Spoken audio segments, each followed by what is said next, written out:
पाकिस्तान 'ਚ पंजाबी कॉन्फ्रेंसां दे सब तो वड्डे नैटवर्क पंजाबी नैशनलिस्ट फोरम वालों जी आयां नूं। सिंध 'ਚ पंजाबी बैकग्राउंड सिंधी भी ने। सिंध 'ਚ सिंधी बोलन वालियां दी 5 कैटेगरियां ने। एक तो स्मार्ट सिंधी ने जो असल सिंधी ने ਉਹ ਹਿੰਦੂ ਨੇ ਜਾਂ ਹਿੰਦੂ ਤੋਂ ਮੁਸਲਮਾਨ ਹੋਏ। ਇਹ ਸਿੰਧ ਦੇ ਅਸਲ ਬਾਸ਼ਿੰਦੇ ਤੇ ਪੰਜਾਬੀ ਕੌਮ ਦੇ ਤਾਰੀਖੀ ਗਵਾਂਢੀ ਨੇ।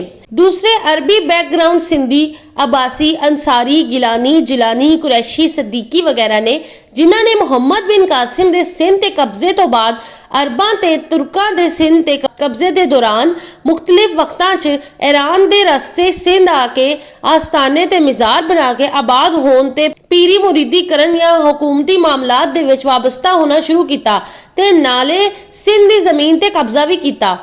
तीजे बलोच बैकग्राउंड सिंधी ने जो 1782 खलोड़ा दे सिंध ते हुकूमत दे दौर सिंध आना शुरू होए ते 1783 च अब्बासी खलोड़ा दे हुकूमत खो के सिंध ते हुकूमत शुरू कर दी ते मजीद बलोचां नूं लिया के सिंध दी जमीन ते आबाद करना शुरू कर दिता।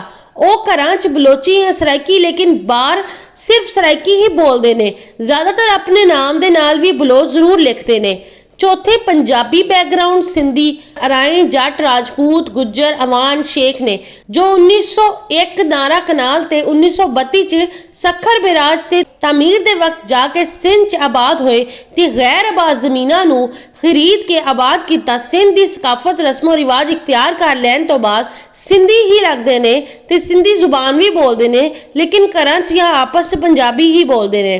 पंजवीं पंजाब बैकग्राउंड सिंधी भुट्टो भट्टी महर कलियार जोया खचीला खरल सियाल खोखर खेड़े चाचड़ वगैरह ने जो 1900 तो भी बहुत पहले तो सिंध रह रहे ने ते हुण ते घरां च आपस च ते सिंधी ही बोलदे ने लेकिन पंजाबी ते पंजाबी ही बोलदे ने। इसलिए सिंध रहन वाले पंजाबी बैकग्राउंड सिंधी फिर तो पंजाबी बोलना शुरू कर देंगे ते खुद नूं पंजाबी कौम च शुमार भी करन लग जाणगे। दिही सिंध दे रहन वाले स्मार्ट सिंधियां पंजाबी बैकग्राउंड सिंधियां अरबी बैकग्राउंड सिंधियां ते बलोच बैकग्राउंड सिंधियां दे आपस च बिजनेस सोशल मीडिया इंटरैक्शन है लेकिन दिही सिंध च इस वक्त स्मार्ट सिंधियां ते पंजाबी बैकग्राउंड सिंधियां दे मुकाबले अरबी बैकग्राउंड सिंधियां ते बलोच बैकग्राउंड सिंधियां दे समाजी मुआशी सियासी बालादस्ती है। शहरी सिंध दे इलाके कराची च पंजाबी पठान राजस्थानी गुजराती बहारी यूपी वाले और सीपी वाले रहंदे ने। ਉਹ खुद ਨੂੰ ਸਿੰਧੀ ਨਹੀਂ ਕਹਿਲਵਾਉਂਦੇ ਨੇ। ਇਹਨਾਂ ਨੂੰ ਸਿੰਧੀ ਆਂਦੀ ਹੈ ਔਰ ਨਾ ਹੀ ਇਹਨਾਂ ਦੀ ਸਿੰਧੀਆਂ ਦੇ ਨਾਲ ਬਿਜ਼ਨਸ ਜਾਂ ਸੋਸ਼ਲ ਮੀਡੀਆ ਇੰਟਰੈਕਸ਼ਨ ਨੇ ਤੇ ਨਾ ਹੀ ਇਹ ਸਿੰਧੀ ਬਣਨ ਜਾਂ ਖੁਦ ਨੂੰ ਸਿੰਧੀ ਕਹਿਲਵਾਉਣ ਤੇ ਤਿਆਰ ਨੇ।